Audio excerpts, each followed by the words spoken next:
तो hello doctors, आइए आप सबका स्वागत है आपका अपना चैनल सेनपुरा स्टडी में। और आज के क्लास में हम लोग का बायोलॉजी भी चल रहा है। आज के क्लास में हम लोग पढ़ने वाले हैं फीमेल रिप्रोडक्टिव सिस्टम यानी कि मादा जनन अंग, ठीक है ना। आज के पिछले क्लास में हम लोगों ने नर जनन अंग पढ़ा, मेल रिप्रोडक्टिव सिस्टम्स और जनन भी पढ़ा। पिछले क्लास में हम लोग समझे कि नर जनन अंग में क्या होता है, कैसे होता है, सारे चीज़ को समझ लिए। और आज के क्लास में हम लोग समझने वाले हैं मादा जनन अंग। ये मादा जनन अंग क्या होता है, कैसे प्रक्रियाएं होती है, एक एक चीज़ बिल्कुल इजीली तरीक़ा से समझेंगे। तो आप लोग मेरे साथ बने रहिए। और चलिए आइए अब हम लोग समझते हैं, शुरू करते हैं कि मादा जनन अंग होता क्या है। देखिए जैसे कि बताए थे कि जनन अंग मनुष्य के एक लैंगिक जीव है, एक कोशिकीय जीव है, एक लैंगिक जीव है, मतलब एक लैंगिक जीव है, एक कोशिकीय नहीं, एक लैंगिक, ठीक है। मनुष्य क्या है, एक लैंगिक जीव है। और एक लैंगिक जीव में एक लिंग यानी पुरुष का अलग लिंग और स्त्री का अलग लिंग, जो पुरुष और स्त्री का महत्वपूर्ण पहचान होता है। और इसी के माध्यम से नर और मादा की पहचान की जाती है। तो हम लोगों ने अभी तक पढ़ा कि नर जनन अंग क्या होता है, नर जनन अंग में कैसे कैसे क्रियाएं होती है, कैसे शुक्राणु बनते हैं, अस्वंश कैसे बनती है, ठीक है, जनन के योग्य अस्वंश कैसे तैयार होता है। जनन की प्रक्रियाएं स्त्री जनन अंग में यानी मादा जनन अंग के अंदर पूरी होती है। यानी मादा जनन अंग में जनन की प्रक्रियाएं पूरी होती है और शिशु का निर्माण होता है, बच्चा का निर्माण होता है। तो आज के क्लास में हम लोग समझेंगे कि कैसे ये प्रक्रियाएं होती है, ठीक है ना। तो आइए समझते हैं। सबसे पहले आपको बता दें कि मादा जनन अंग कौन कौन से होते हैं। तो मादा जनन अंग के लिए सबसे पहले अंडाशय, सबसे पहले अंडाशय जरूरी है। दूसरा फिलोपियन ट्यूब, ये आपका फिलोपियन ट्यूब हुआ, FT हो गया, ठीक है। तीसरा गर्भाशय यूट्रस जरूरी है, जिसमें बच्चा का पालन पोषण होता है। योनि जरूरी है, योनि के माध्यम से क्या होता है कि स्वांश अंदर पहुंचता है, ये इसे हम अभी डिटेल्स में समझेंगे। भाग, ये आपका जो है जनन अंग है, मादा जनन अंग है, ठीक है ना। तो सबसे पहले हम क्या करते हैं, इसका इंट्रोडक्शन करते हैं कि ये जनन अंग है, कैसे काम करता है, क्या होता है, कैसे होता है। उसके बाद हम लोग यहाँ पर पढ़ेंगे कि जनन कैसे होता है, ठीक है ना। तो सबसे पहला आता है हम लोग का टॉपिक अंडाशय। ये अंडाशय क्या होता है, तो देखिए अंडाशय की संख्या 2 होती है, यानी एक साइड इधर एक साइड इधर। जबकि आपको बताए थे नर में ये दोनों में अंत में चलकर हम एक एक फिगर बनाकर दोनों में कंप्रोमाइज बता देंगे कि कौन कौन से भाग किस में होते हैं, किस में नहीं होते हैं। अभी हम लोग समझ लेते हैं कि ये जो अंडाशय है इसकी संख्या कितनी होती है, 2 होती है। अंडाशय उदर गुहा के नीचे, ध्यान दीजिएगा, उदर गुहा के नीचे श्रेणी गुहा में पाया जाता है अंडाशय। यानी कि औरत के या मादा के कमर के पास में ये दोनों होता है, कमर के पास में अंडाशय बनता है, ओवरी बनता है, ठीक है ना। और प्रत्येक अंडाशय पेरिटोनियम, याद रखिएगा, ये आपका एग्जाम में क्वेश्चन पूछेगा कि अंडाशय जो है, देखिए ये आपका अंडाशय है, ये जो हम रेड कलर से बनाए हैं ये आपका क्या है, अंडाशय है। ये अंडाशय पेरिटोनियम, कौन सा, पेरिटोनियम नामक एक झिल्ली से, पतली झिल्ली से उदर गुहा के दीवार से जुड़ी रहती है। यहाँ पर ये रेड कलर से जो हम बनाए हैं ना, ये आपका एक पतली सी झिल्ली है जो उसे मतलब क्या सुरक्षा प्रदान करती है। और इसके अंदर हम पहुँचते चले जाएंगे कि कैसे कैसे यहाँ पर कौन कौन सी रचनाएं होती है, ठीक है ना। ये पेरिटोनियम नामक झिल्ली से मतलब उसकी दीवार से जुड़ी हुई रहती है, जो नीचे से हम बनाए यहाँ पर रेड कलर से, ठीक है। अंडाशय ट्यूनिका एल्वोजिनिया, ठीक है ना, याद रखिएगा, ट्यूनिका एल्वोजिनिया से ढका हुआ रहता है। जो अंडाशय है वह ट्यूनिका एल्वोजिनिया से ढका हुआ रहता है, ठीक है ना, उससे ढका हुआ रहता है। मतलब क्या, पहले झिल्ली और ऊपर क्या इसका आवरण होगा ट्यूनिका एल्वोजिनिया, ट्यूनिका एल्वोजिनिया, ट्यूनिका एवोजिलिया से ढका हुआ रहता है, उसका ऊपर का आवरण हो गया। और इसके नीचे जनन एपिथेलियम होता है। देखिए ये वाला हो गया आपका पेरिटोनियम, ये हो गया आपका कौन सा, ये ट्यूनिका एवोजिलियम ऊपर का हो गया ये। और इसके नीचे होता है कौन सा, तो इसके नीचे होता है जनन एपिथेलियम। और इसी जनन एपिथेलियम में ओवम पाया जाता है। यानी कि इसको हम कैसे लिख सकते हैं यहाँ पर कि सबसे पहले हो गया अंडाशय का झिल्ली पेरिटोनियम, ठीक है ना। अब पेरिटोनियम के ऊपर अंदर क्या पाया जाता है, पेरिटोनियम के अंदर ट्यूनिका एवोजिलियम, एल्वोजिनिया, ठीक है ना, एल्वोजिनिया। और इसके नीचे जाएंगे तब मिलेगा हमें जानन एपिथेलियम। और इसमें जनन एपिथेलियम आपका होता है ओवम, इसमें आपका ओवम बनता है, ओवम का निर्माण होता है। यानी कि स्त्रियों में जो अंडाशय ओवम बनने की प्रक्रिया ये इतने अंदर होती है, तब जाकर वह सेव रहता है, सेप्टी में रहता है। पेरिटोनियम नामक झिल्ली, उसके नीचे ट्यूनिका एवोजिनिया और उसके नीचे जनन एपिथेलियम पाया जाता है और उसमें आपका ओवम बनता है। तो इस तरह आप लिख लीजिएगा तो थोड़ा याद रखने में सहूलियत होगी, ठीक है ना। आगे हम लोग बात करते हैं, तो जब यहाँ पर ओवरी में ओवम बना, अब ध्यान दीजिएगा यहाँ पर एक प्रश्न उठता है, क्या ये दोनों अंडाशय एक साथ ओवम बनाते हैं? नहीं, इसके बारे में अभी हम आगे चर्चा करेंगे मेंस्ट्रुएशन साइकिल में। अभी के लिए बस यहाँ पर हम समझे इसका इंट्रोडक्शन कर रहे हैं कि ये मतलब होता क्या है और कैसे ओवम का निर्माण होता है। ओवम क्या है? तो ओवम एक जैसे स्पर्म से हम लोग पढ़े, शुक्राणु पढ़े, उधर ओवम जो है शुक्राणु से मिलकर जनन प्रक्रिया में भाग लेता है, वो ओवम कहलाता है। तो ओवम को अभी हम लोग समझेंगे, ठीक है। अभी यहाँ पर बस इसका इंट्रोडक्शन कराए कि अंडाशय क्या होता है। अंडाशय दो पाया जाता है स्त्रियों में और दोनों अंडाशय कहाँ होता है? तब ये अंडाशय पेरिटोनियम नामक एक पतली सी झिल्ली होती है, उससे इसके दीवार से जुड़ा हुआ रहता है और इसके अंदर क्या पाया? ट्यूनिका एवोजिनिया पाया जाता है। ट्यूनिका एवोजिनिया के अंदर में जनन एपिथेलियम होता है, उसके अंदर में ये जनन एपिथेलियम में ओवम का निर्माण होता है। जैसे कि आपको बताए थे पुरुष में क्या होता है कि आप वृषण कोशिका के अंदर वृषण कोशिका नालिकाएं पाई जाती है, उसी नालिकाएं में शुक्राणुओं का जन्म होता है। तो उसी तरह स्त्रियों में जनन एपिथेलियम में ओवम का जन्म होता है, ठीक है ना। तो क्वेश्चन पूछेगा ऑब्जेक्टिव कि ओवम की उत्पत्ति कौन सी थैली में, कौन सी रचना में होती है? तो जनन एपिथेलियम, याद रखिएगा जनन एपिथेलियम में ओवम क्या जनन होता है। समझ में आ गया यहाँ तक? आगे हम लोग बात करते हैं फिलोपियन ट्यूब। देखिए फिलोपियन ट्यूब क्या है, यहाँ पर देखिए ये जो हम बनाए हुए हैं ना यहाँ से, ये फिलोपियन ट्यूब है, ये आपका फिलोपियन ट्यूब है। ये क्या होता है ना, पतली सी नालिका की तरह होती है, नल की तरह, मतलब इसमें नफ्स नहीं कहेंगे, ये थोड़ा सा नफ्स से मोटा होता है, नालिका की तरह होता है। और इसमें आपका ओवम आकर यहाँ पर रुका रहता है, ओवम आकर यहाँ पर रुका रहता है। ओवम क्यों रुका रहता है? तो ओवम निषेचन के लिए यहाँ पर आकर इस तरह रुका रहता है। बहुत सारे ओवम यहाँ पर इस तरह रुके रहेंगे, ठीक है ना, निषेचन करने के लिए, ठीक है। निषेचन करने के लिए यहाँ पर बहुत सारे ओवम आकर रुके रहेंगे और जब शुक्राणु यानी स्पर्म्स जाएगा तो स्पर्म्स इनके साथ फर्टिलाइजेशन की क्रिया करके क्या बना देगा? जनन यानी कि शिशु का निर्माण करेगा या जाइगोट का निर्माण, युग्मनज यानी जाइगोट का निर्माण करेगा, ठीक है ना। तो फिलोपियन ट्यूब क्या है? इसकी संख्या भी दो होती है भाई, दो अंडाशय है तो दो फिलोपियन ट्यूब, एक ये हो गया एक ये हो गया, दोनों तरफ हो गया, दो फिलोपियन ट्यूब बन गया, ठीक है ना। और ये क्या कहाँ खुलता है? तो अंडाशय के ऊपरी दीवार में होता है, अंडाशय के ऊपरी दीवार में। इसका आगे का मुख जो मुख है वह कीप के समान होता है, इस तरह फैला हुआ कीप की तरह हो जाएगा, ठीक है ना। माने क्या? कीप के समान इसका मुंह खुला हुआ रहता है। कौन सा? फिलोपियन ट्यूब का, ठीक है, समझ में आ गया। ये अंडाणुओं को रोके रहता है और इसमें ध्यान दीजिएगा इस सिलिया होती है, इस तरह की माने छोटे छोटे सिलिया के जैसे में कहा जाए दाने के जैसा होता है ना, जीभ हमारा होता है उसी टाइप का इसमें जो है सिलिया लगा रहता है इस तरह। ये सिलिया क्या करता है कि जो अंडाणु निकलते हैं उन अंडाणु को नीचे से पूरा यहाँ से पूरा लगा रहता है, ठीक है ना। इस तरह पूरा नहीं हम बना सकते हैं, यहाँ पर बहुत सारे सिलिया लगा रहता है। जब यहाँ पर ओवम बनते हैं तो उन ओवम को ये आगे की तरफ ढकेलने में मदद करता है, आगे की तरफ ढकेल कर ले जाता है, ठीक है ना। तो इसमें बहुत सारे सिलिया लगी रहती है, याद रखिएगा, ठीक है। ओवम के इसके काम क्या है? ओवम को यहाँ पर फर्टिलाइजेशन की क्रिया कराकर गर्भ में पहुँचा देना, ठीक है ना। यहाँ पर समझ में आ गया ये क्या करता है कि ओवम को फर्टिलाइजेशन की क्रिया कराकर उसे गर्भ में पहुँचाता है। आगे चलते अब समझ लें गर्भ क्या है।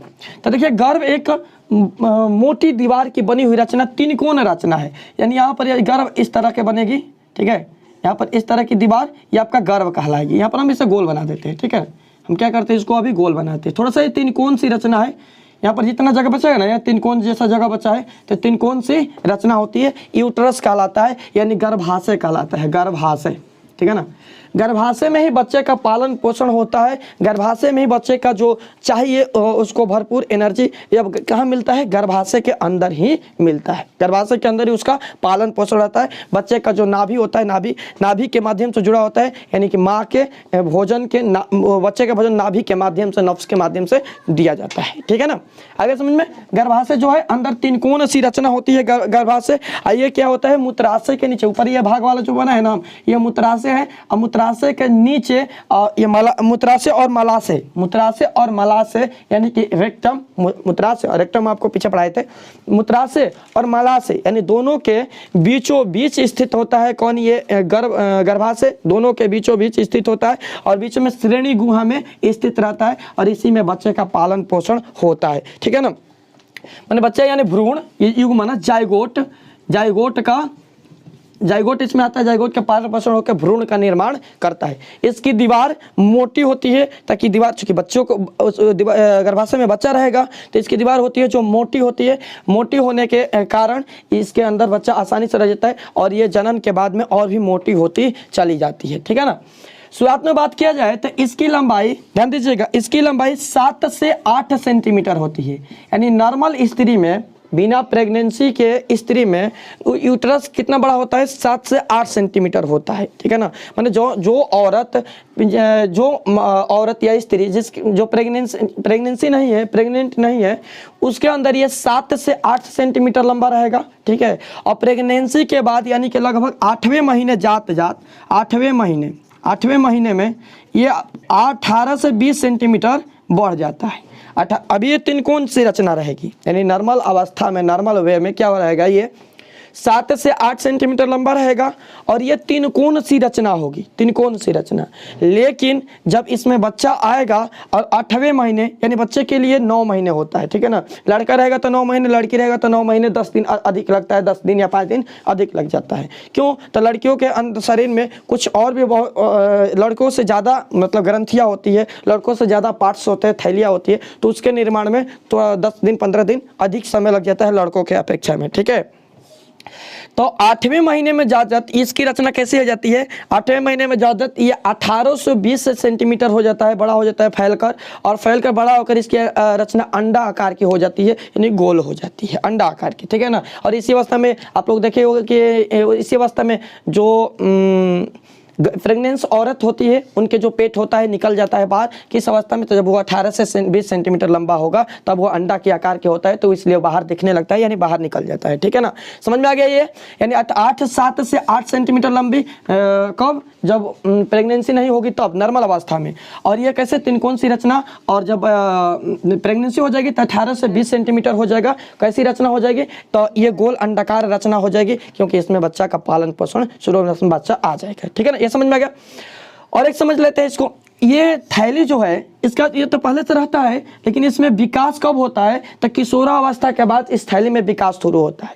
यानी हम बात करें तो गर्भाशय में विकास कब होता है, तो गर्भाशय में विकास किशोरावस्था के बाद शुरू होता है। यानी किशोरावस्था के बाद, यानी जब शरीर में नए नए हार्मोन्स बनने लगेंगे, शरीर के अंदर में हार्मोन्स बनना शुरू हो जाएंगे, तो उस अवस्था में इसमें विकास शुरू हो जाएगा। ठीक है ना, तो इसके लिए इसमें भी बहुत सारे हार्मोन्स निकलता है, 3 हार्मोन्स निकलते हैं, इसे हम आगे अभी चर्चा करेंगे क्लास में। ठीक है, समझ में आ गया यहाँ तक, यूट्रस समझ में आ गया। हम लोग अभी तक क्या पढ़ा, अभी तक पढ़े हम लोग अंडाशय।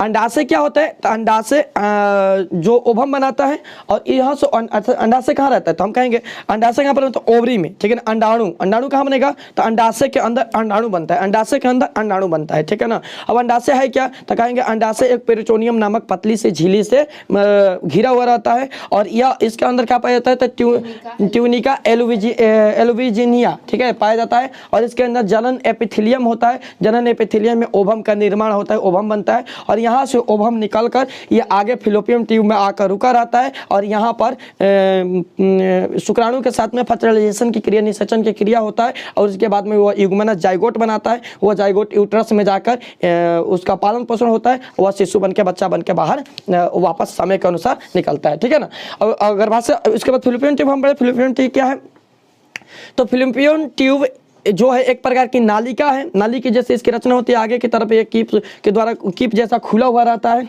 और इसके अंदर ओवम रुका रहता है। इसमें सिलिया पाई जाती है जो ओवम को आगे ढकेलने में मदद करती है, और इसके अलावा इसका दीवार जो है मंसन और संकुचनशील होता है। ठीक है ना, मंसन और संकुचनशील होता है इसके दीवार, और ये ओवम को रोक कर रखता है कुछ समय तक, क्योंकि यहाँ पर जब तक फर्टिलाइजेशन की क्रिया नहीं होगी, लगभग 14 दिन तक ओवम को अपने अंदर में रख सकता है। ठीक है ना, उसके बाद ओवम खराब होने लगते हैं, उसके बाद फिर वापस बाहर निकले। इसे हम मेंस्ट्रुएशन साइकिल वाले टॉपिक में अभी कुछ देर बाद समझेंगे। ठीक है ना, आगे समझ में। उसके बाद हम लोग थोड़ा सा आगे बढ़ते हैं इसमें, तो आगे समझते हैं। आगे क्या होता है कि जो गर्भाशय है, गर्भाशय की दीवार आगे जाकर योनि में खुलता है। योनि बता देते हैं। देखिए योनि क्या होता है, योनि की लंबाई 7 से 8 सेंटीमीटर लंबी होती है। 10 भी कहीं कहीं लिखा रहता है। 7 से 8 सेंटीमीटर लंबा होता है योनि। योनि की लंबाई कितनी होती है? 7 से 8 सेंटीमीटर। यहाँ से लेके यहाँ तक ये पूरा योनि कहलाएगा। योनि यानी इसे हम विजाइना भी कहते हैं, याद रखिएगा, विजाइना, विजाइना भी कहते हैं। ये 7 से 8 सेंटीमीटर लंबी होती है और इसकी दीवार जो होती है मंसल तंतुमय रचना होती है, यानी कहा जाए तो रबड़ की जैसी रचना होती है। इसके अंदर फैलने का गुण पाता है या फैल सकता है, ठीक है ना।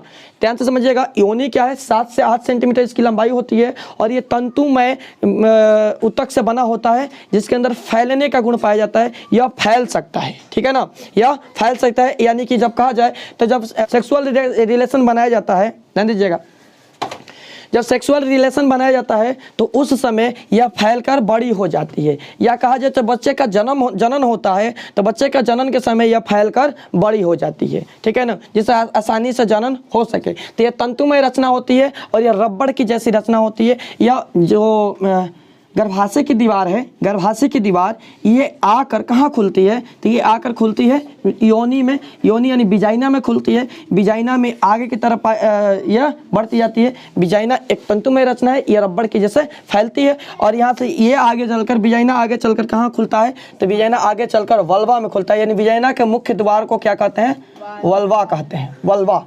विजाइना के मुख्य द्वार को वल्वा या भाग कहा जाता है, ठीक है ना, भाग, भाग।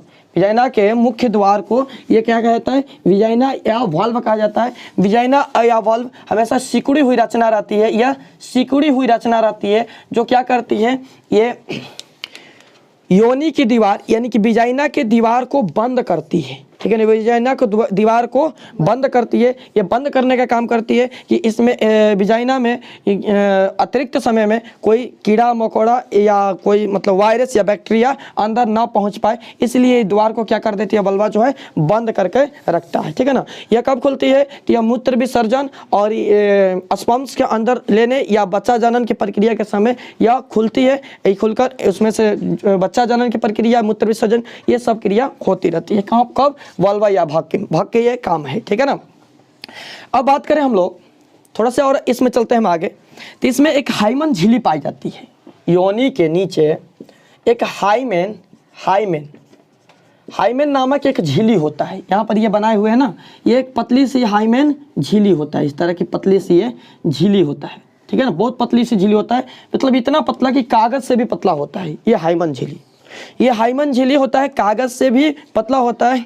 ये हाइमन झिल्ली मतलब उसी वायरस बैक्टीरिया से सुरक्षा करता है, अंदर पहुंचने से रोकता है, ठीक है ना। ये 12 से हाइमन झिल्ली 12 से 13 वर्ष की उम्र में बनता है, ठीक है ना, मतलब रहता है। ये ऑटोमेटिक 20 वर्ष जाते जाते, ये लड़कियों के शरीर में 20 वर्ष जाते जाते मतलब टूट जाता है या नष्ट हो जाता है। ध्यान दीजिएगा आप लोग, इसको थोड़ा सा यहाँ पर समझना जरूरी है क्योंकि यह हमारे समाज से जुड़ा हुआ है, ठीक है। विजाइना समझ में आ गया। विजाइना क्या होता है, जो गर्भाशय का भाग जहाँ पर खुले योनि उसे विजाइना कहते हैं। इसकी लंबाई 7 से 8 सेंटीमीटर होता है, एक बार रिविजन करा दें। और यह आगे जाकर इसके मुख्य द्वार को हम वल्वा कहते हैं, वल्वा में खुलता है। वल्वा सिकुड़ी सी रचना रहती है जो क्या करती है, यह मुख्य द्वार को बंद करके रखती है, मतलब यह अंदर बाहर से बैक्टीरिया वगैरह को न जाने दे। और बाहर से यह तभी खुलती है जब बाहर से मूत्र या जनन के समय या ये भी इसमें भी बढ़ने का गुण पाया जाता है, या लेकिन योनि जितना नहीं बढ़ पाता है फिर भी बढ़ता है, ये उसके अनुसार ये भी बढ़ता है। हार्मोन्स इसमें भी आते हैं, इसमें भी हार्मोन्स निकलते हैं, हार्मोन्स के कारण ये भी बड़ा हो जाता है, ठीक है ना। हाइमन झिल्ली की बात करें हम तो हाइमन झिल्ली यहाँ पर आपको बताया कि एक पतली सी झिल्ली होती है हाइमन। ये हाइमन झिल्ली क्या करती है, तो हाइमन झिल्ली बाहरी से बैक्टीरिया वगैरह इस सब की सुरक्षा करती है। एक पतली सी कागज से भी पतली झिल्ली होती है, मतलब बहुत पतला सा झिल्ली होता है। यह क्या होता है कि लड़कियों में अक्सर 12 से 13 उम्र में यह बनता है और 20 तक उम्र तक रहता है, या कहा जाए तो बनने के कुछ समय बाद ख़त्म भी हो जाता है, ठीक है ना। क्योंकि यह झिल्ली जो है क्या होता है कि जब लड़कियाँ हार्ड वर्किंग करेगी यानी कठिन परिश्रम करेगी, या दौड़ने वाली हो या साइकिल चलाने वाली, या मतलब सीढ़ी पर भी चढ़े ऊपर छत से ऊपर नीचे आने जाने में भी ये क्या होता है ना, टूट जाता है। एक बार टूट जाता है फिर दोबारा नहीं बनता है। ये जो हाइमन झिल्ली होता है ये मतलब एक ही बार होता है, वन टाइम एक बार बनता है, उसके बाद ये टूट जाए तो फिर दोबारा नहीं बनता, मतलब दोबारा यहाँ नहीं बनता है, शरीर में एक ही बार बनता है, ठीक है ना। तो 12 से 13 वर्ष की उम्र में अक्सर ये रहता है, लेकिन 20 वर्ष की उम्र में जाता है कभी कभी अपने आप पे, क्योंकि जब एज ज़्यादा होगा तो कठिन कठिन काम भी लड़कियां करती है, वजनदार काम भी करती है, तो उस समय ये झिल्ली जो है टूट जाता है, ठीक है ना, टूट कर खत्म हो जाता है। और एक बार टूट जाए तो फिर यह नहीं बनता है, ठीक है ना, हाइमन झिल्ली याद रहेगा ना, हाइमन झिल्ली। अब यहाँ पर थोड़ी सी इसके बारे में और हम थोड़ा से मतलब बुक से हटकर चर्चा कर दे, बता दे कि पहले क्या होता था ना, पहले इसमें समाज की प्रतिक्रियाएं, जो इसके प्रति समाज की सोच क्या है, ठीक है ना, इस समाज क्या सोचता है, समाज की प्रतिक्रियाएं क्या है और समाज क्या सोचता है, ठीक है। इस थोड़ा सा हम इसके बारे में चर्चा कर लेते हैं। अक्सर होता क्या है, ध्यान दीजिएगा आप लोग, कि हाइमन झिल्ली 12 से 13 वर्ष की उम्र में, 12 से 13 वर्ष की उम्र में बनता है। अब पहले मतलब आज से हम लोग और पहले चला जाए, तब हजारों वर्ष पहले चला जाए, तो हजारों वर्ष पहले ना, पहले लड़कियों का विवाह 12, 13, 14 वर्ष की उम्र में कर दिया जाता था, 12, 13, 14, 15 इसी उम्र में कर दिया जाता था। तो उस समय हाइमन झिल्ली रहता था, ठीक है। तो उस समय लड़कियों का विवाह होता था, तो उस समय जब लड़कियों के विवाह के बाद में जब सेक्सुअल रिलेशन बनता था तो उस समय ब्लीडिंग होने लगता था, ब्लड निकलने लगता था। ये हाइमन झिल्ली जब टूटता था तो उस समय क्या होता था, ब्लड निकलना शुरू हो जाता था। तो मतलब उसे माना जाता था, समाज की प्रतिक्रिया है क्या होता है कि ये ना जो हाइमन झिल्ली आपको हम बताए, थोड़ा सा यहाँ पर ध्यान से समझिएगा आप लोग, 12 से 13 वर्ष की उम्र में बनेगा। ये अक्सर जब पहली बार मतलब सेक्सुअल रिलेशन बनाया जाता है तो टूट जाता है, पहली बार टूट गया, जब एक बार टूट गया तो ये नहीं बनता है। तो पहले 12, 13, 14 वर्ष की उम्र में विवाह होता था लड़कियों का, तो उस समय वह पहली सेक्सुअल रिलेशन जब बनता था तो उस समय टूट जाता था, और टूटने के साथ में यहाँ पर ब्लड वगैरह सब निकलने लगता था। तो उस समय लोगों का मानना था कि ऐसी लड़कियां मतलब जिसकी हाइमन झिल्ली टूटा या सेक्सुअल रिलेशन के समय ब्लीडिंग हो, तो वह लड़कियां मतलब शुद्ध है, मतलब पहले से सेक्सुअल रिलेशन नहीं बनाई है, मतलब ऐसा आप समझ सकते हैं कि ऐसे प्रतिक्रियाएं मानी जाती थी समाज में कि वो जो लड़कियां है ना, इसका ये हाइमन झिल्ली है, पहली बार सेक्सुअल रिलेशन के दौरान टूटा, यानी ब्लड निकला, ऐसा समझिए ब्लड निकला, तो वो लड़की पहले से सेक्सुअल रिलेशन में नहीं है, यानी कि वो लड़की शुद्ध मानी जाती थी, ठीक है ना। लेकिन जिस लड़की के साथ में ऐसा ना हो, यानी ब्लड ना निकले सेक्सुअल रिलेशन के दौरान, तो उसे माना जाता था कि पहले से सेक्सुअल रिलेशन बना हुआ है और शुद्ध माना जाता है। इस समाज की प्रतिक्रिया है, ठीक है ना। ऐसी व्यवस्थाएं थी, आज भी कहीं कहीं 1-2% ऐसे लोग बचे हैं जो इसको मानते हैं। यानी कि कहा जाए तो जो फर्स्ट नाइट होता था, उस नाइट में यानी बेड के ऊपर में सफ़ेद चादर बिछा दिया जाता था कि ब्लीडिंग हो तो उससे पता चल जाए, ठीक है ना। तो ये लोगों की सोच था, पहले की लोगों के सोच था, ये सोच ऐसे लोग सोच रखते थे, ठीक है ना। लेकिन हम आपको बताते चले यहाँ पर कि अब आप लोग समझदार हो गए हैं, तो आप समझ सकते हैं कि ये सब क्रिया नहीं होती थी। ये हाइमन झिल्ली जो है ना, ये कठिन परिश्रम करने पर टूट जाती है, यानी ज़्यादा दौड़ने, लड़कियां दौड़ेगी तो पहले लड़कियां क्या होती थी, घर में ज़्यादातर रहते थे, बाहर का काम से उन्हें मतलब नहीं था पहले के युग में, ठीक है। तो ज़्यादातर घर में रहना, कूदना फनना, ये सब उन्हें संस्कार दिया था कि ऐसा नहीं करना, लड़कियां मतलब क्या शांत, बिल्कुल शांत रहो, ठीक है। आज की जैसे नहीं, आज कदम से कदम मिलाकर चलो, पहले ये होता था। तो बिल्कुल वो घर में रहती थी, ज़्यादा बड़ा काम नहीं करेगी, भाई बाहर का कोई काम रहता है तो पुरुष करता था, घर के जो काम है वह स्त्री करेगी, छोटा छोटा काम करती थी, वजन वाला भी काम नहीं करती थी, कूद फान ज़्यादा ये सब नहीं था। तो उस समय हाइमन झिल्ली नहीं टूटता था। ऐसे 14 से 15 वर्ष और 14-15 वर्ष की उम्र में विवाह हो जाता था तो हाइमन झिल्ली नहीं टूटता था, तो हाइमन झिल्ली रहता था तो फर्स्ट सेक्सुअल रिलेशन के समय में टूट जाता था, तब ब्लीडिंग होता था तो उसे शुद्ध माना जाता था। ऐसे लोगों की परंपरा है, सोच है, ठीक है ना। लेकिन आज के युग में ये जो लड़कियां है कदम से कदम मिलाकर चल रही है, दौड़ रही है, धूप रही है, साइकिल चला रही है, घूम रही है, तो ये साइकिल चलाने से भी टूट जाता है, दौड़ने से भी टूट जाता है, ठीक है ना। या कुछ ना किया जाए, छत पर 5 बार 6 बार ऊपर नीचे कर दिया जाए तो टूट जाएगा, ठीक है। मतलब क्या कोई भी कठिन परिश्रम करने से हाइमन झिल्ली टूट जाती है, बहुत पतली सी झिल्ली होती है, ठीक है ना, इससे कोई फर्क नहीं पड़ने वाला है। फिर भी ऐसी सोच वाले लोग, यदि हाइमन झिल्ली टूट गया और उसका विवाह किया गया तो उसमें पक्का है कि ब्लीडिंग नहीं होगा। जब हाइमन झिल्ली नहीं तो ब्लीडिंग कहाँ से होगा, ब्लीडिंग नहीं होगा, तो उसे लोग अशुद्ध समझते थे समाज में। ये बिल्कुल गलत प्रतिक्रिया है। क्यों? क्योंकि ये हाइमन झिल्ली जो है ना, ये बस एक झिल्ली है जो सुरक्षा के काम आती थी, जो कि आज के समय में लगभग टूट जाती है। क्योंकि लड़कियों भी इतना ज़्यादा काम करती है, घूमती है, और ऐसे भी ये कुछ ना काम करे फिर भी 20-25 वर्ष की उम्र में ये टूट ही जाएगी, ठीक है ना। और उस समय लड़कियों का कम उम्र में विवाह कर दिया जाता था, और इस समय लड़कियों का कम से कम 18-20 पर विवाह होता है, तो कहाँ से हाई मंजिली रहेगी, टूट जाती है, ठीक है ना। तो जो भी ऐसे लोग, ऐसे गंदी सोच रखने वाले लोग हैं, वो समाज के लिए अच्छे नहीं है। क्यों? क्योंकि उन्हें शिक्षा की ज़रूरत है, उन्हें बताना पड़ेगा भाई हाई मंजिली क्या है, कैसे टूटी है। क्योंकि अक्सर उस लड़कियों को वे लोग मतलब बुरी नज़र से देखने लगते हैं, गंदा मानने लगते हैं, जिसके अंदर ये हाई मंजिली टूट जाता है, ठीक है ना। बाकी अब तो ऐसी प्रतिक्रिया, मतलब आज के समय में देखा जाए तो बहुत सारे लोग समझदार हो गए, इसके बारे में जानकारी हो गया है लोगों को, ठीक है ना। लेकिन कुछ समय पहले तक जब ये मतलब कदम से कदम मिलाने की बात हुई, लड़कियां सब हार्ड वर्किंग करना शुरू की थी, तो अक्सर लड़कियों के टूट जाता था। समाज में ऐसी प्रतिक्रिया बहुत सारे देखने को मिली कि हाई मंजिली को लेकर लड़कियों का जला देना, घर से निकाल देना, पहले कुछ समय पहले की प्रतिक्रिया होती थी। तो इस समय एक खोजा गया, डॉक्टरों के द्वारा एक उपाय खोजा गया। डॉक्टर क्या करते हैं, एक छोटा सा ऑपरेशन करके एक हाई मंजिली लगा देते थे। तो जब ऐसी घटनाएं होती थी लड़कियों के साथ में, तो क्या होता था ना कि विवाह करने से पहले चेक करा लिया जाता कि हाई मंजिली है या टूट गया है, और डॉक्टर के द्वारा छोटा सा एक ऑपरेशन कराकर उसमें हाई मंजिली लगा दिया था। छोटा सा ऑपरेशन करके हाई मंजिली लगा देगा डॉक्टर, काम खत्म हो गया।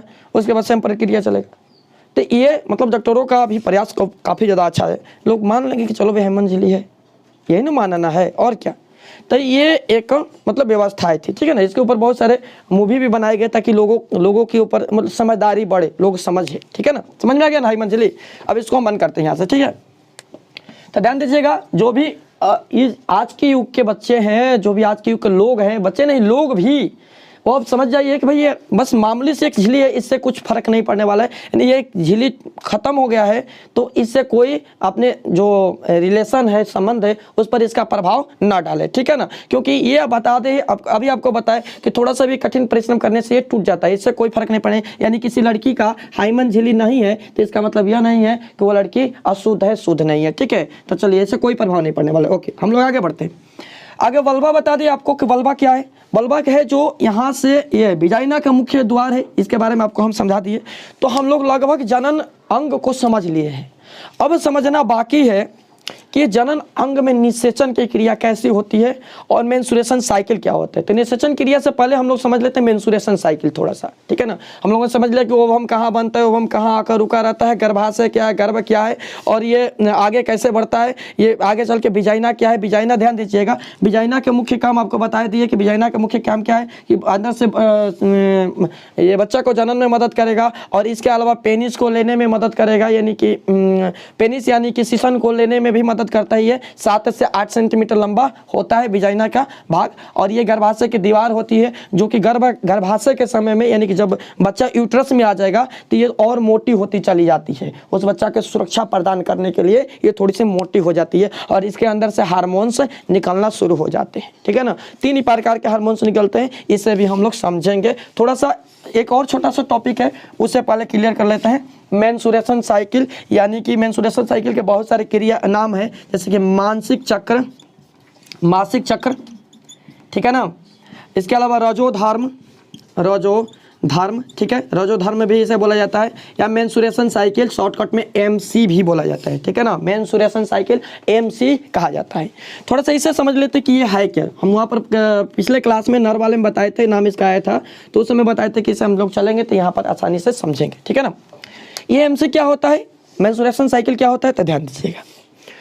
ये स्त्रियों में एक प्रकार की क्रिया होती है जो लगभग 28 दिन की होती है। ध्यान दीजिएगा, 28 दिन, इसका एवरेज टाइम है 28 दिन, ठीक है। किसी स्त्री में, किसी मादा में, या किसी लड़की में 30 दिन भी हो जाता है, ठीक है। 1 महीना से 1-2 दिन अधिक भी हो जाता है, कभी कभी 26-27 दिन पर भी हो जाता है। तो 1-2 दिन इधर उधर होगा, लेकिन 28 दिन जो है इसका एवरेज टाइम है, ठीक है ना। एवरेज टाइम, लगभग औसतन टाइम, ये औसतन 28 दिन तक होता है।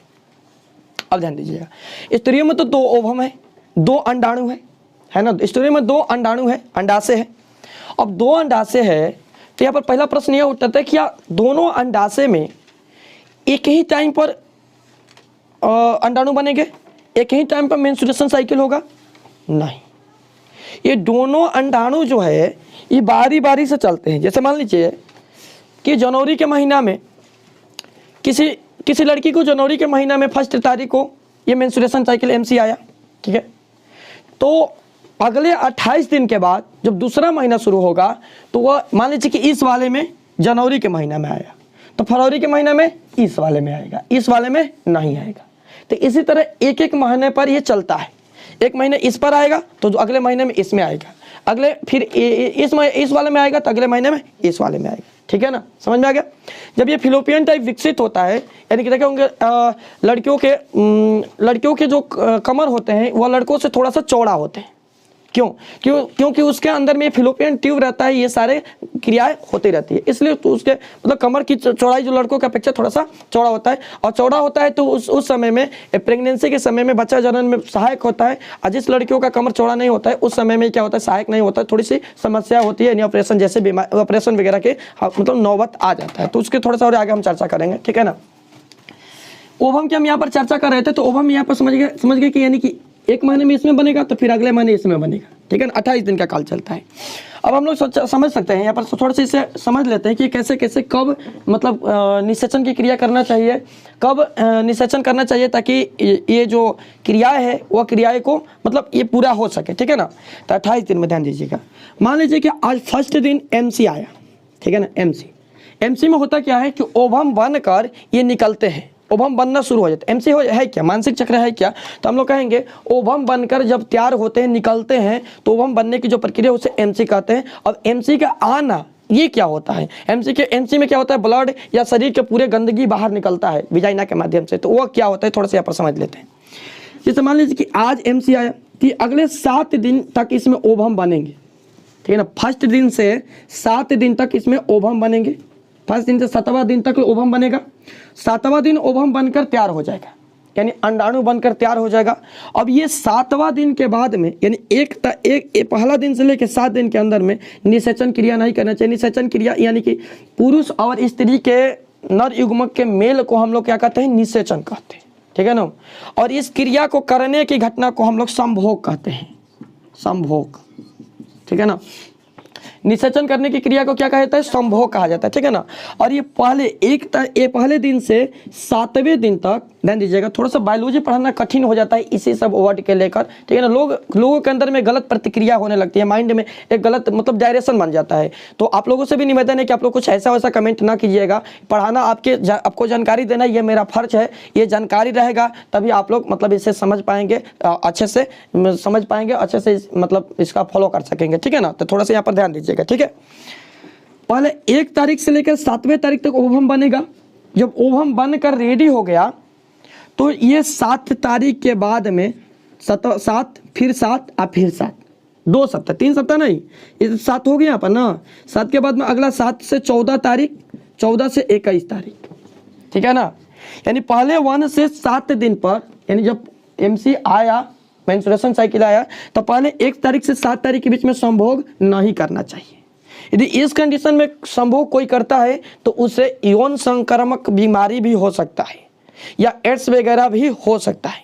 पुरुषों को भी रोग हो सकता है उस स्थिति में, क्योंकि इस समय बहुत ज़्यादा खतरनाक या कहा जाए तो बहुत ही विषैला पदार्थ या बैक्टीरिया, वायरस ये सब निकलता है उस समय मेंस्ट्रुएशन साइकिल के दौरान, यानी MC के दौरान।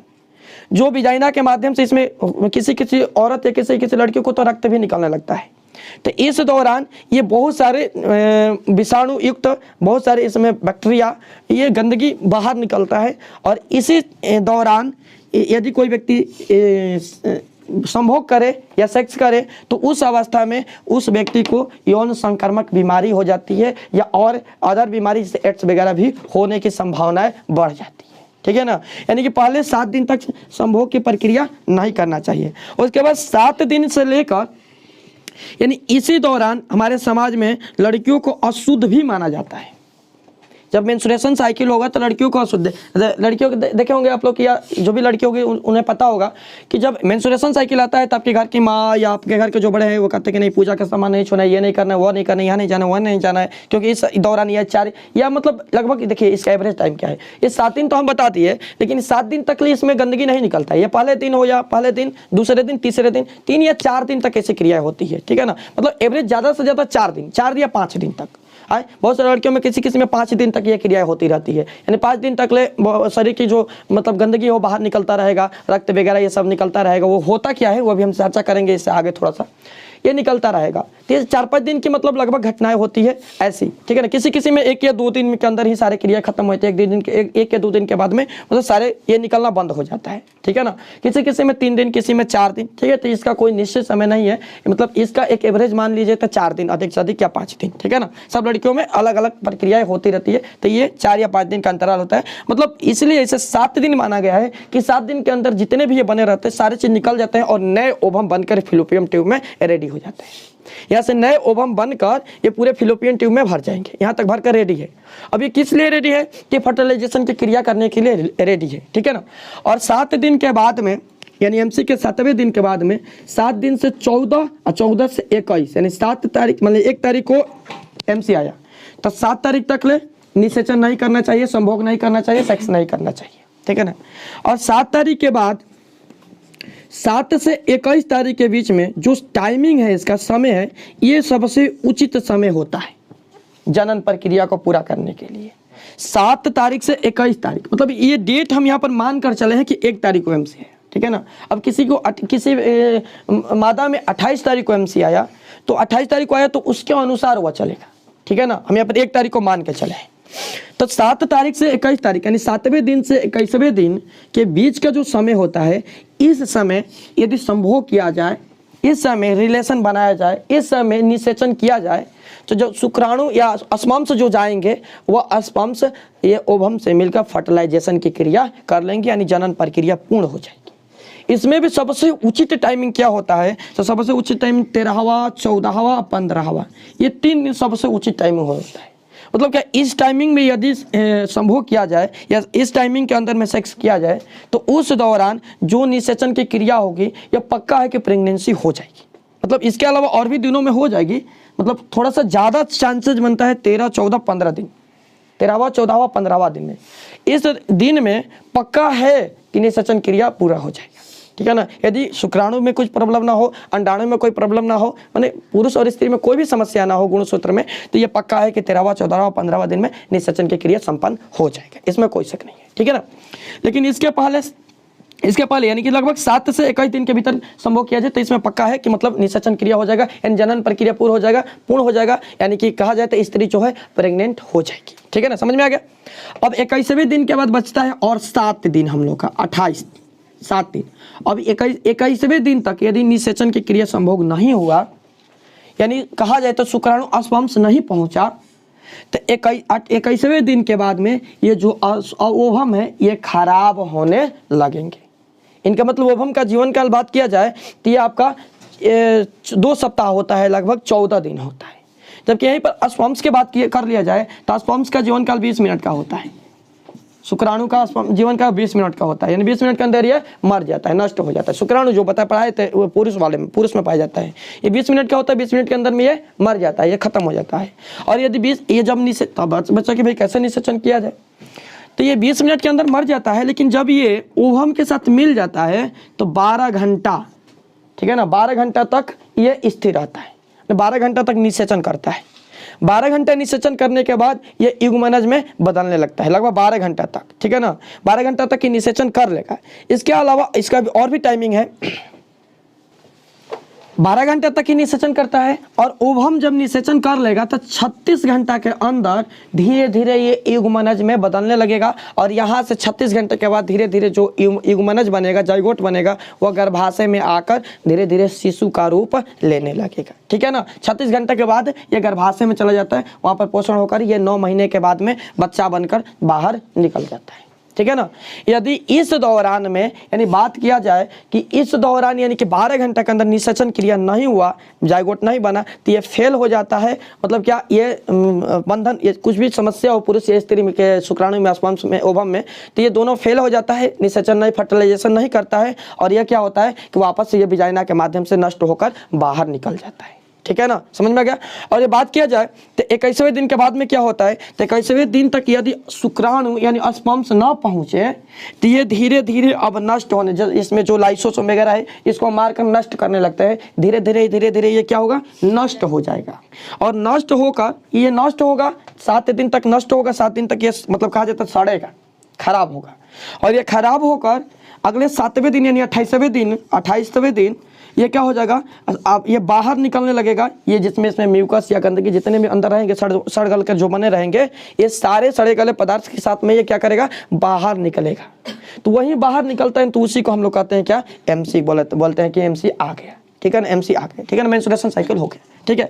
ये बाहर निकलता है, ये बाहर निकलेगा तो इसमें से ये बाहर निकला तो ये जो है फिर नए उसके 28वें दिन के बाद ये फिर ये जब ये बाहर निकलने निकलेगा और ये नए ओवम बनाना शुरू कर देगा। और फिर ये ओवम सेम प्रक्रिया ओवम 7 दिन के अंदर बनकर आकर ये फ्लोपियन ट्यूब में रेडी हो जाएंगे। और 7 दिन से फिर 21 दिन तक ये क्या होंगे कि इसमें फर्टिलाइजेशन के लिए इंतजार करेंगे और उस समय फिर शुक्राणु नहीं आएगा तो फिर ये भी नष्ट होकर उसी तरह अगले महीने में बाहर निकलेंगे। इसी कारण लड़कियों में हर एक महीना एमसी की प्रक्रिया होती है, यानी हर एक 28वें दिन पर एमसी आता है। आगे समझ में यहाँ तक।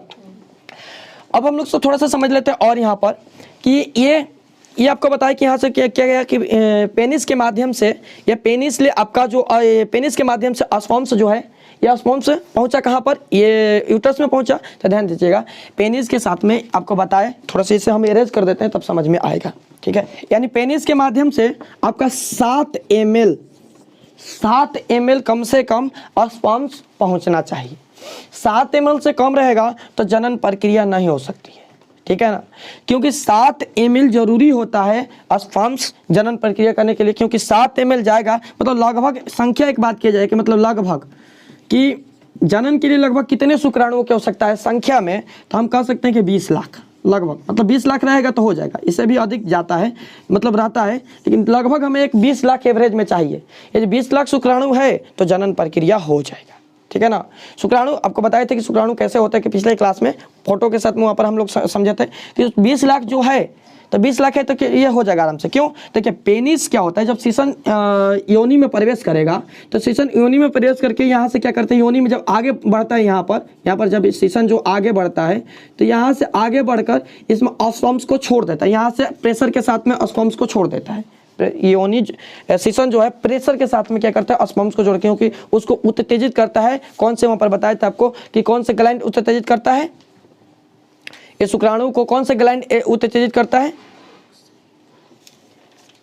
शुक्राणु को प्रोस्टेट ग्लैंड जो है उत्तेजित करता है। उस उत्तेजना के कारण ये यहाँ से तेजी से अंदर निकल जाते हैं। जब यहाँ निकलते हैं तो ध्यान दीजिएगा, जब यहाँ पर जाते हैं तो पता है शुक्राणु के बारे में आपको बताया था कि यह कम टेम्परेचर पर जिंदा रहता है, जब इसका टेम्परेचर हाई किया जाए तो ये मार जाते हैं।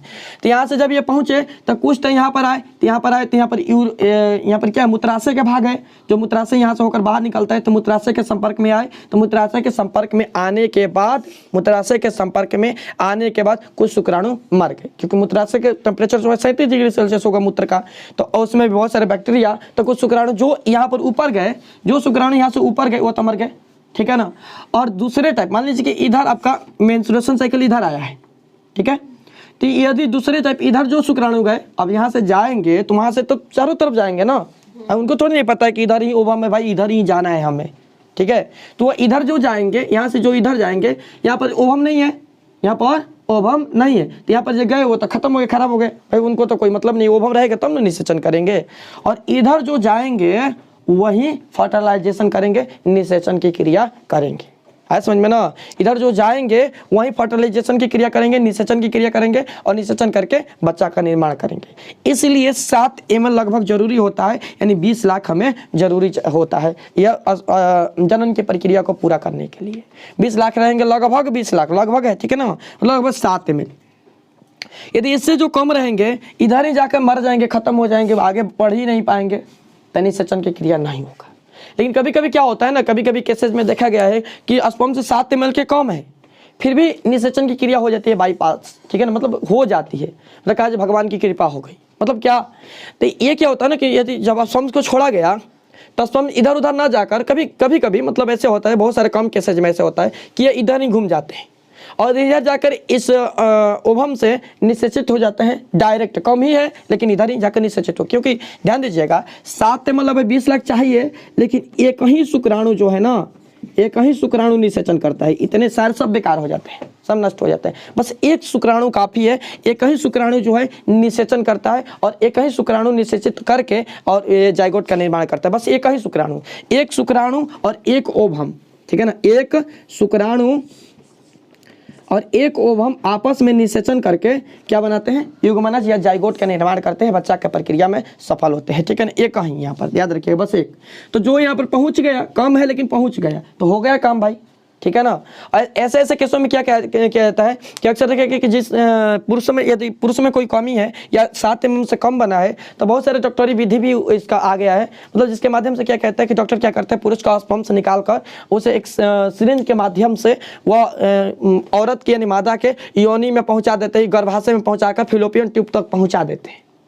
बस चाहिए क्या, हमें चाहिए क्या, तो जो ओवम है ओवम को शुक्राणु से मिला देना है, बस यही ना काम करना चाहिए। और इसके लिए एक नियत टेम्परेचर, एक नियत स्थान चाहिए, जो कि फिलोपियन ट्यूब है।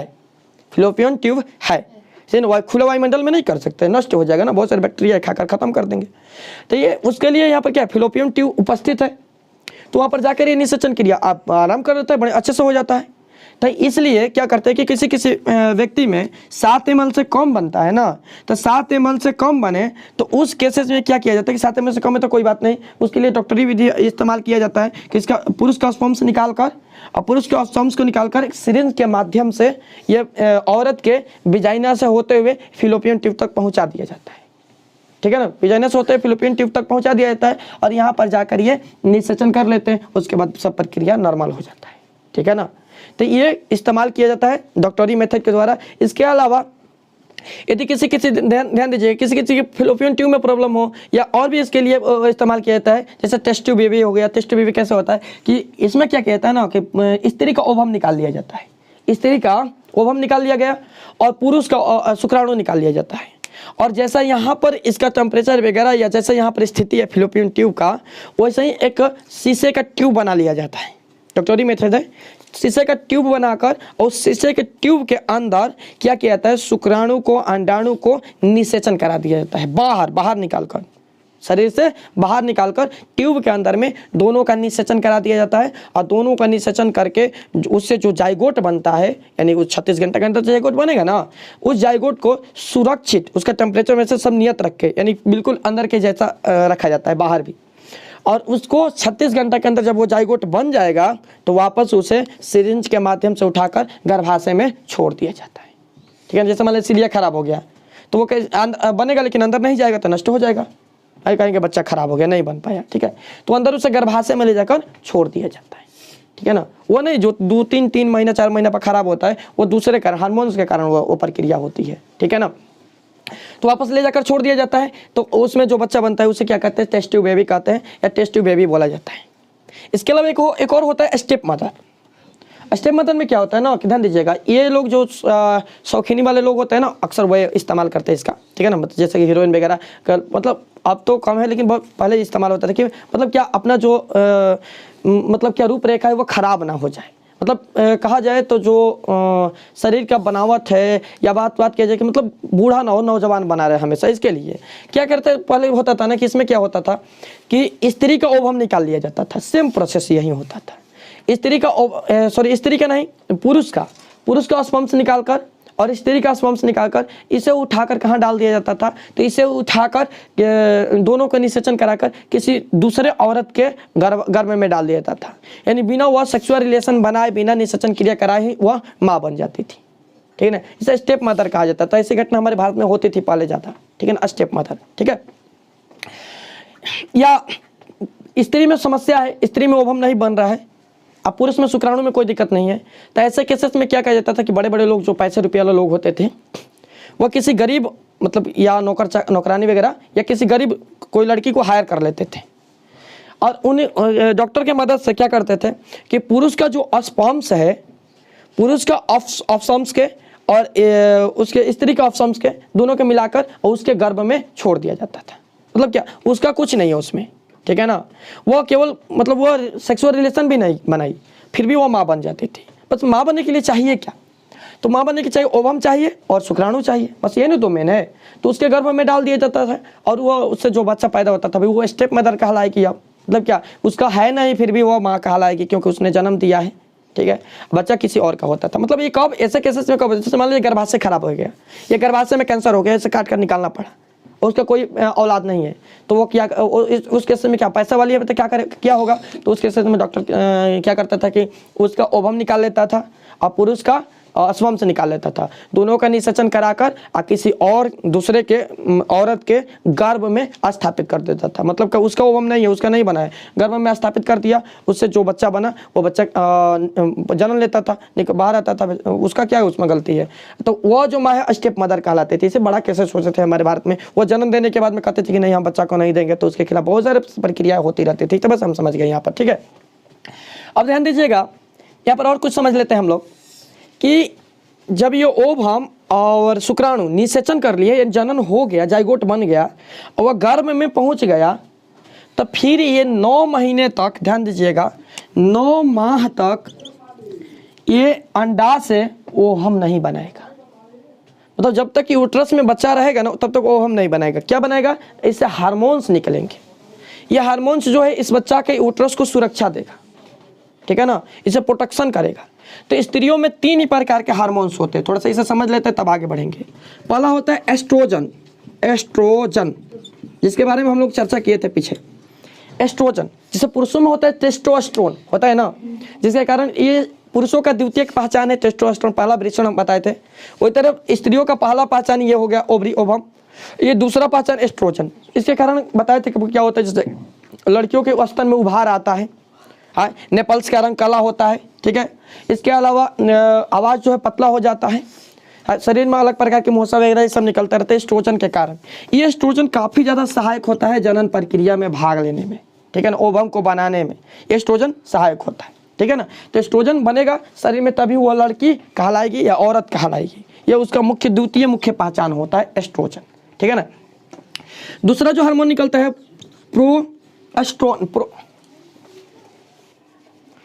तो दूसरा हार्मोन होता है प्रोजेस्टेरोन, प्रोजेस्टेरोन दूसरा हार्मोन होता है।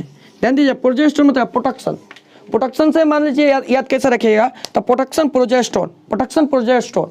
ये प्रोजेस्टेरोन हार्मोन क्या होता है कि जब ये जाइगोट पहुंच जाएगा कहाँ पर, इसमें, तो ये प्रोजेस्टेरोन हार्मोन जो निकल कर इसका प्रोटेक्शन करता है, यानी कहा जाता है गर्भाशय की दीवार को मोटा कर देता है।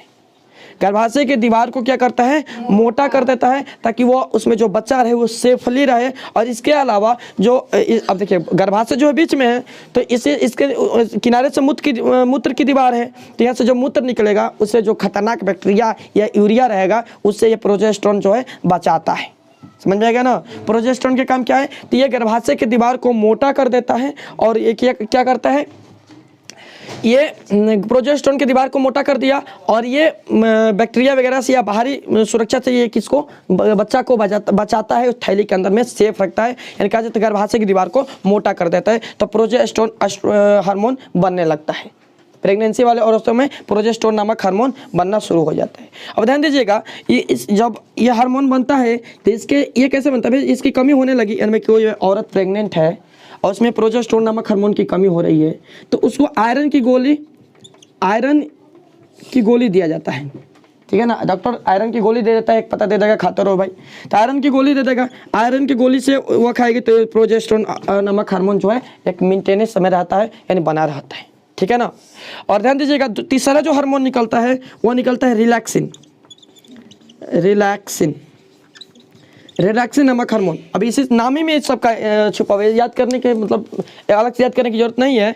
ये एस्ट्रोजन जो कि मुख्य द्वितीय पहचान है औरतों का, दूसरा प्रोजेस्टेरोन जो कि क्या करता है, ये यूट्रस के दीवार को यानी यूटेरिया को मोटा करता है, दीवार को मोटा कर देता है जिससे बच्चा सेफली अंदर रहे। और तीसरा होता है रिलैक्सिन हार्मोन। ये सबसे मुख्य हार्मोन हो गया औरतों के। रिलैक्सिन मतलब क्या, रिलैक्स, आराम वाला हार्मोन जो आराम देता है, क्योंकि जब औरत प्रेग्नेंट होती है तो उस औरत के अंदर बहुत ज़्यादा दर्द होता है, या प्रेगनेंसी के समय जब बच्चा मतलब क्या जब बच्चा का जनन होता है तो उस समय जो औरतों का दर्द होता है वह कई गुना, यानी पुरुषों के मृत्यु के समय जो दर्द होता है उस दर्द के 100 गुना ज़्यादा दर्द होता है औरतों के लाइफ में। यानी जब बच्चा का जनन होगा तो उस समय औरतों का सबसे ज़्यादा, यानी कि उनके पूरे जीवन का, यानी जितना मरने में दर्द नहीं होगा, जितना जन्म के समय दर्द नहीं होगा, मतलब वो उसके जन्म के समय उससे 100 गुना ज़्यादा वो जब बच्चा का जन्म देती है तो उसे दर्द का सामना करना पड़ता है हर औरत को। ठीक है, तो उस दर्द को वो कैसे सहन करती है? तो उस दर्द को वो सहन कर लेती है रिलैक्सन नामक हार्मोन से। ठीक है, इतने ज़्यादा दर्द को सहन करके अब बच्चे को जन्म दे। लालना लाल भैले लालना का हो जाइए लालना, हाँ बड़ा होके तो लालना कहिए कि माई बाबू को छुआ ना, बाबू माई को भूल जाएंगे ना, लालना पियर हो जाए। क्योंकि यहाँ पर समझना चाहिए इतने ज़्यादा दर्द देकर वह अपने बच्चे को जन्म देती है और वही बच्चा बड़े होने पर माँ बाप को छोड़ने लगता है, तो उस समय बहुत बुरा लगता है। ठीक है ना, यानी रिलैक्सन हार्मोन क्या हुआ कि यह सहायक हार्मोन होता है और इसका और भी काम है, अभी आपको हम समझा रहे हैं। ये रिलैक्सन हार्मोन बच्चे को जनन में सहायक होता है, बच्चे को जनन देता है, बच्चे को जनन में सहायक होता है, आराम देता है बच्चों को, यानी कि औरत को, माँ को आराम देता है, माँ को आराम प्रदान करता है। ये होता है चारों तरफ से दीवार में निकल जाता है और जब भी दर्द होगा तो उसे रिलैक्स करेगा, थोड़ा सा आराम देगा। ठीक है ना, ये शरीर में ध्यान दीजिएगा, ये शरीर में कैसे बनता है? तो रिलैक्सिन नामक हार्मोन, यानी हम लोग जितने काम करेंगे काम के दौरान ये शरीर में बनेगा। इसके अलावा एक और काम है कि जैसे कि बच्चा है गर्भ में कैसे रहता है, तो बच्चा गर्भ में ऐसे रहेगा, देखो ऐसे रहेगा, ऊपर इसकी मुंडी रहेगी, ऊपर मुंडी रहती है, इस तरह का रहता है। ठीक है ना, लेकिन जनन के समय आप लोग देखे होंगे कि जब बच्चा का जनन होता है तो सबसे पहले मुंडी जो है बाहर निकलता है, उसका मुंडी सबसे पहले बाहर निकलता है कि सांस ले। ये मुंडी कैसे बाहर निकलता है? बच्चा होता है इस तरह, यहाँ पर बनाते हैं, बच्चा कैसा है? तो बच्चा है इस तरह का बच्चा है। ये जनन के समय इसकी मुंडी, पहले तो पैर आना चाहिए ना, लेकिन मुंडी कैसे आ जाता है? तो ये होता क्या है, ये रिलैक्सिन नामक हार्मोन जो है इस जनन के समय इसे घुमाता है, इसे घुमाकर मुंडी को पहले कर देता है और वह जनन में सहायक होता है। ये जैसे कि देखो कि जनन के समय डॉक्टर वगैरह या घर पर यदि नॉर्मल डिलीवरी होता है तो पहले दाई माँ होती थी, ये कुछ क्या होता थोड़ा हल्का हल्का पेट को प्रेस करती थी, दबाती थी, मतलब कि रिलैक्सिन नामक हार्मोन इस पर जाता था, तो यहाँ से इसे रिलैक्स करके बाहर निकालने में मदद करता था बचवा को। ठीक है ना, तो ये कैसे निकलता है? तो रिलैक्सिन नामक हार्मोन मदद करता है इसको घुमाने में।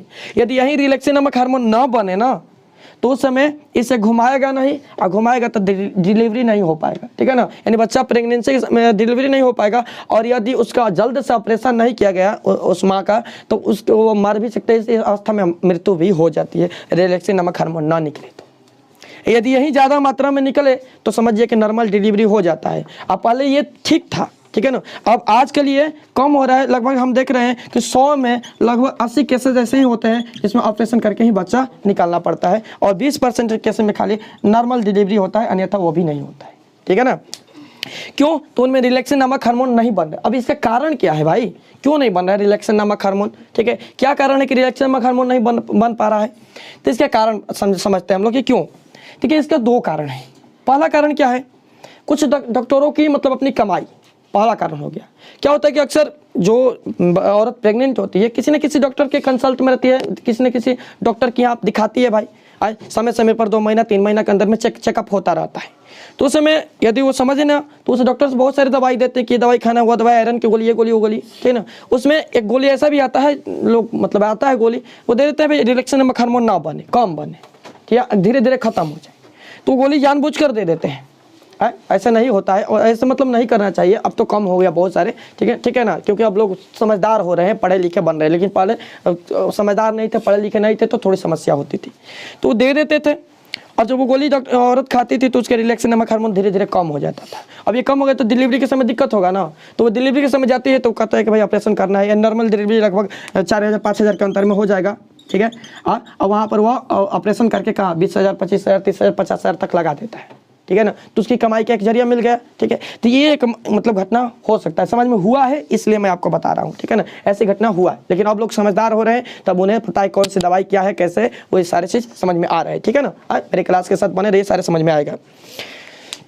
तो एक तो ये हो गया। अब दूसरा चीज़ यहाँ पर क्या होता है, ध्यान दीजिएगा, लड़कियाँ यदि देख रही हैं मेरी क्लास तो बिल्कुल। दूसरा चीज़ यह होता है कि लड़कियों की सबसे बड़ी गलती, लड़कियां यानी कहा जाए तो जब उनके विवाह होता है तो औरत बनेगी। तो औरत की सबसे बड़ी गलती क्या होती है? ना समझ। आज पढ़ने के बाद आप लोग ऐसे गलती मत कीजिएगा, ठीक है ना। ना समझ क्या होता है कि लड़कियां ना समझ बुड़बक क्या करती है कि जब प्रेगनेंसी होती है तो प्रेगनेंसी के दौरान वो आराम करेगी, बिल्कुल काम वाम नहीं करेगी। क्योंकि रिलैक्सिन नामक हार्मोन कब बनता है शरीर में, ये समझ लेते हैं। जब शरीर काम करेगा तो उस कोशिका का विभाजन होगा, आराम करेगा तो कोशिका का विभाजन नहीं होगा। काम करेगा तो कोशिका का विभाजन होगा, तो काम करेगा तो कोशिका का विभाजन होगा। और जब कोशिका का विभाजन होगा तो उसी दौरान रिलैक्सिन नामक हार्मोन रिलीज होगा।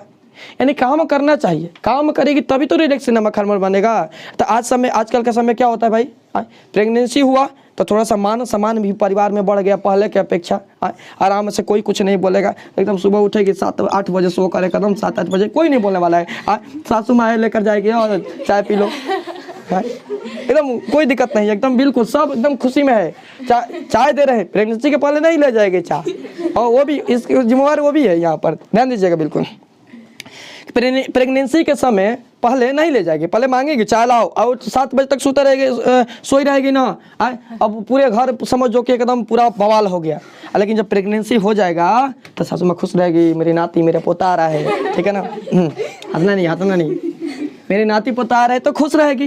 और जब वो खुश रहेगी तो उस समय क्या करेगी, 7-8 बजे सोते, वो भी सोचेगी चलो यही तो समय है 9 महीने का, इसी में जितना काम करवाना है करा लिया जाए। सो रहेगी आराम से, उधर से चाय आएगा, उठेगी भाई चलो कोई बात नहीं, ठीक है।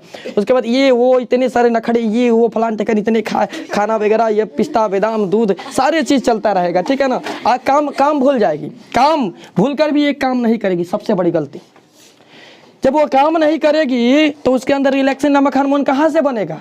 तो काम नहीं करेगी, दिन भर बैठकर। आज के ज़माने में तो बहुत ज़्यादा ईजी हो गया ना। आज के ज़माने में एक फ़ोन ले लो, उसमें रील्स खोल लो, इंस्टाग्राम रील्स चलाते रहो, देखते रहो, बनाते रहो, बैठे रहो, काम ठीक है सब सारा काम हो रहा है। क्योंकि भाई इसमें हो गया, प्रेगनेंसी के समय तो कोई नहीं बोलेगा, स्थिर हो गया। भले वो अपने गाँव जाएगी तो बहुत सारे काम कर लेगी, लेकिन यहाँ पर अपने ससुराल में उसे मतलब नौटंकी लगा रहेगा कि नहीं हम काम नहीं करेंगे, वो नहीं करेंगे। सबसे बड़ी गलती है। पहले क्यों नहीं ऑपरेशन की जरूरत होती थी, पहले लोग कहाँ ऑपरेशन कराते थे उतना, क्यों नहीं कराते थे? क्योंकि उस समय, पहले के समय में लोग कैसे भी प्रेगनेंसी भी रहती, इतने सारे कपड़ा खींचना है, इतने सारे बर्तन धोना है, बहुत सारे काम रहता था, तो उन्हें मजबूरी में करना पड़ता था उस समय के औरतों को, तो काम करती रहती थी, इसलिए उनके अंदर में रिलैक्सिन नामक हार्मोन बनता रहता था और नॉर्मल डिलीवरी हो जाती, पता भी नहीं चलता था। काम करते करते कुछ समय के बाद में डिलीवरी हो गया, सब काम क्लियर था, कोई दिक्कत नहीं। आज की औरतों में ये सब नहीं करती है, आराम करती है, आराम का फल निकलेगा ना। रिलैक्सिन नामक हार्मोन नहीं बनता है, और डिलीवरी के समय में जब डिलीवरी के समय दर्द होने लगेगा, लेकर जाओ हॉस्पिटल, सबको घर को परेशान, सब लोग परेशान, ठीक है ना। पहले तो औरतों का डिलीवरी होता था तो किसी को पता नहीं चला, घर में अकेले तभी डिलीवरी हो जाता था अपने आप। क्यों? रिलैक्सिन नामक हार्मोन बनता था, आसानी से डिलीवरी हो जाता था। लेकिन इस समय आजकल के जो मतलब ये फैशन, सबसे इंपॉर्टेंट चीज़ है फैशन सबको खत्म करके रखा है, ठीक है ना। फैशन के कारण उनका डिलीवरी का समय हुआ, अभी तो सभी सारे घर के लोग परेशान, क्या होगा कैसे नहीं होगा। ये सारे लोग इधर उधर भागा दौड़ी कर रहे हैं, कोई इधर जा रहा है, कोई उधर जा रहा है, कोई लेकर हॉस्पिटल जा रहा है, ठीक है। और इस अवस्था में क्या हुआ, वहाँ पर गया तो रिलैक्सिन नामक हार्मोन ही नहीं है, लो अब क्या होगा। तो उस अवस्था में कहता है कि क्या किया जाए, तो क्या किया जाए, और डॉक्टर कहेगा अब क्या किया जाए, ऑपरेशन किया जाए। तो ऑपरेशन की क्रिया आरंभ होती है, ऑपरेशन शुरू होता है, चलो भाई ऑपरेशन करके बच्चा को निकाल लिया जाता है, ठीक है। तो ऐसे केसेस उत्पन्न होते हैं। हम लोगों ने समझ लिया कि रिलैक्सिन नामक हार्मोन कैसे प्रेगनेंसी होती है, सारे चीज़ हम लोग यहाँ पर समझ लिए, ठीक है ना। और कुछ टॉपिक है उसे देख लेते हैं। एक छोटा सा चीज़ और, शुक्राणु आपको बताया कि शुक्राणु अंदर जाता है, ये जाकर निषेचन करता है। शुक्राणु की गति कितनी होती है, तो शुक्राणु की गति होता है 100 माइक्रेन प्रति मिनट। याद रखिएगा, 1 मिनट में 100 माइक्रेन की दूरी तय करता है शुक्राणु। चलिए इसे याद रखिएगा। लगभग हमारा ये जो है मादा जनन अंग ये बिल्कुल कंप्लीट हो गया, ठीक है ना। इससे संबंधित आपको कुछ डाउट्स या क्वेश्चन बनना होगा तो आप लोग कमेंट में डाल दीजिएगा, उसे हम बता देंगे, ठीक है। मैंने पूरा प्रयास किया कि जितना अच्छे से हो सके आपको समझाए, ठीक है। बाकी कोई भी स्टूडेंट गलत मैसेज नहीं करेगा, कोई व्यक्ति गलत कमेंट नहीं करेगा, क्योंकि मेरा समझाना आपको काम था, ठीक है ना। तो चलिए हम लोग मिलते हैं नेक्स्ट क्लास में, तब के लिए रहने देते हैं।